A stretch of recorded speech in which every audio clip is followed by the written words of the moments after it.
என் அன்புக்குரியவர்களே, தூக்குமேடையை முத்தமிடுகின்ற போது புரட்சியாளன் பகத்சிங் இன்குபா ஜிந்தாபாத் என்று முழங்கினான். உங்களில் எத்தனை பேருக்கு பகத்சிங்கை தெரியும்? ஆமாம், இந்த நாட்டு இளைஞர்களுக்கு பகத்சிங்கை தெரியும்.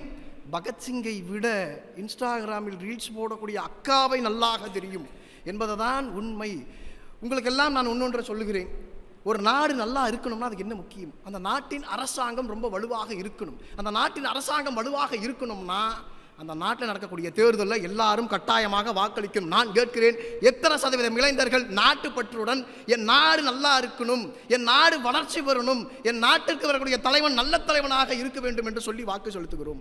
என் அன்பு சகோதரி பேசுகின்ற போது நிறைய சுதந்திர போராட்ட தியாகத்தை பற்றியெல்லாம் பேசினான். வாஞ்சிநாதன் செய்யாத தியாகமா, வேலுநாச்சியார் செய்யாத தியாகமா, ராணி லட்சுமிபாய் செய்யாத தியாகமா, தீரன் சின்னமலை செய்யாத தியாகமா, மருது பாண்டியர்கள் செய்யாத தியாகமா? எல்லா தியாகத்தும் இன்றைக்கு குழி தோண்டி புதைத்து வைத்திருப்பதே இந்த இளைஞர்கள் தான்.